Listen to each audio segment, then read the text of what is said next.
Hi guys, welcome sa YouTube channel ko. It's me again, Jason na Smooth TV. So bago tayo magsimula sa vlog natin today, intro muna tayo.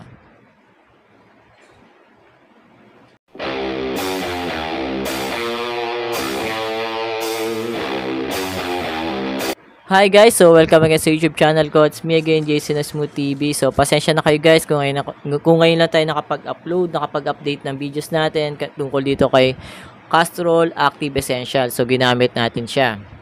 So pasensya na kayo guys. So kung ngayon lang nakapag-upload. So, naging busy lang tayo sa work. So, madalas na OT ako. Madalas ginagabi ako sa pag-uwi. Ginagabi ako sa trabaho. Minsan, inuumaga ako. So, pasensya na kayo guys. So, abangan nyo na lang guys yung mga videos na iba ko pang gagawin. So, meron akong iba naka-line up after nung video na itong langis na to. Meron na ako na upload. So, i-upload ko na lang siya. Abangan nyo na lang siya guys.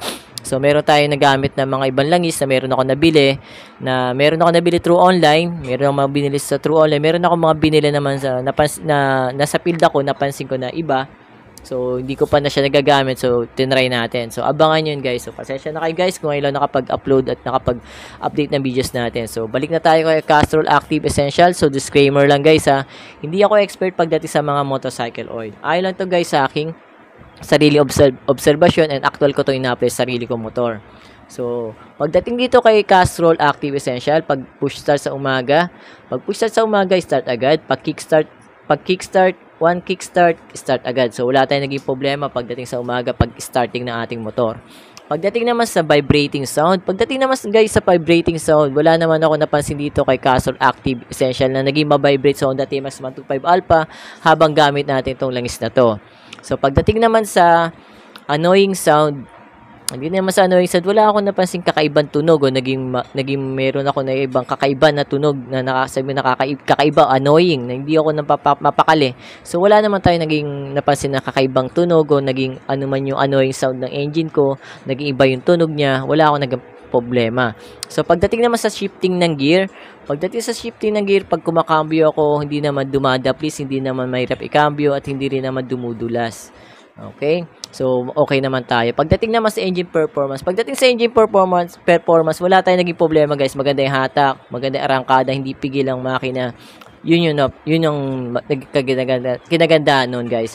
And one thing pa guys, nung ginamit ko tong si Castrol Active Essential noon, na pumunta ako ng mga Tarem, Pangasinan, umuwi ako doon.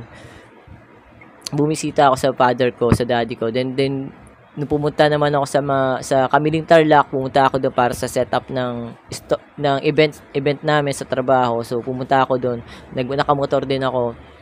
Okay naman, wala tayong naging problema. So isa pa napansin ko dito, guys, pagka nag-stop over ka, nung ng time na mga tren Pangasinan ako, lumalamig agad siya. So, nakakapagpahinga. Ibig sabihin nun, hindi siya na-stress agad. Hindi agad yung langis, hindi na-stress. Hindi ka agad na-stress yung langis nyo. So, kinaganda pa doon, hindi pa ganun ka init yung makina. At hindi siya mainit sa makina.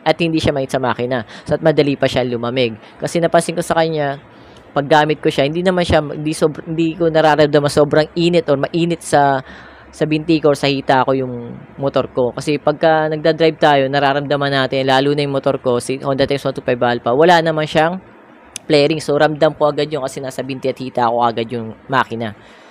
And isa pa sa nagustuhan ko dito guys, pag nag-change oil ka, dito sa Castrol Active, napansin ko dito, hindi siya ganun ka itim agad yung yung langis. Hindi kagad siya ganun kaitim. So, isasama ko sa susunod na videos ko, sa mga darating na mga videos ko, after ng change oil ko, ipapakita ko sa inyo sa vlog, sa update, kung ano ba naging itsura ng langis o ano ba naging kulay ng langis after natin gamitin yung langis na gagamitin natin sa susunod. Isisigit ko na lang sa videos natin, okay?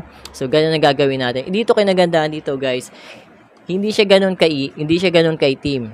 Okay? Medyo mamula-mula pa yung langis. So, yun napansin ko. Meron kasi mga klase ng langis, like sa mga fully synthetic, sa mga mineral oil o kaya semi-synthetic, mapapansin nyo, medyo umiitim agad sila. Minsan naman, iba, hindi nga umiitim sila, nag-evaporate, nagtababawas yung gagaya ng ibang mga mineral oil. Pero kinagandaan dito, guys, kahit mineral oil tong si Castrol, mapapansin nyo. Ayan, mineral oil siya. Hindi naman siya nagbabawas. At kinaganda pa sa kanya, hindi pa ganun kaitim yung langis niya.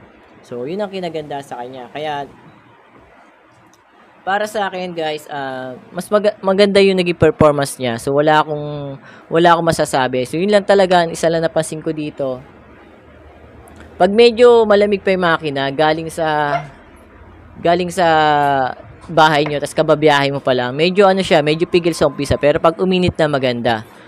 Yun ang masasabi ko. So, disclaimer lang guys ha. So, hindi ako expert guys ha. So, hindi naman ibig sabihin na maganda yung naging performance ng langis na to is maganda rin yung performance ng langis na to sa motor niyo. So, magkaiba tayo ng engine. So, ginagawa ko tong video na to guys para magkaroon tayo ng mga choices na meron tayong pagpipilian. Lalo na naghahanap tayo ng mga medyo mura yet maganda yung maging performance ng langis. So, kagaya to medyo mura siya, 230 pesos.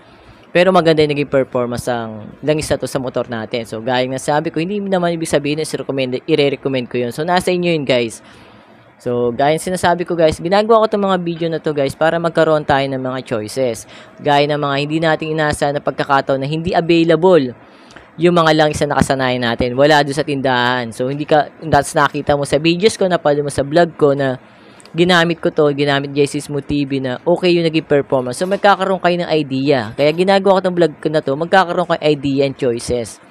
Lalo sa mga presyo. So, presyo, siyempre, hindi rin tayo magkakaiba ng presyo. Kasi merong lugar na medyo mahal, medyo mas mura. Baka meron kayong may counter na mas mura pala. Meron na mas mahal. Diba? So, sa akin, dito sa lugar namin sa Rizal, 230 pesos lang to. Pero, yung iba kasing lugar na merong walang ganito, magkakaroon ka ng choice. O kaya meron naman sa inyo na mas mura, tapos nakita nyo sa vlog ko, magkakaroon ka ng choices. So, gaya yung sinabi ko guys, hindi ako naniniwala guys sa mga nagsasabi na nakakasira ng engine ng motor or ng makina ng motor natin, yung pabalit-palit ng brand ng langis, paiba-iba ka ng brand ng langis. So, hindi nakakasira yun para sa akin. Hindi ako naniniwala sa mga ganun. Yung iba, naniniwala, iba sinasabi na ibang tropa nyo, kaibigan nyo, or ibang nakikilala nyo mekaniko na nakakasira ng engine ng motor o yung papalit-palit ng brand lang yung langis. So, irespeto na lang natin yun guys, kung ano yung paniniwala nila. Pero para sa akin guys, hindi ako naniniwala na nakakasira ng engine ng motor natin, yung papalit-palit ng brand ng langis. Para sa akin, kailangan mo lang talaga mag-change oil, mag-maintenance. Kahit hindi mo pa siya hindi mo man siya gamitin, kailangan mag-change oil ka. Yun yung para sa akin. Kagaya ni Honda TMS 125 Alpha. Ngayon, 2018 ko siya na-acquire. 2018. Ngayon, 2025 na. Magsi 7 years na siya. Pero never pa siya nabuksan ng makina.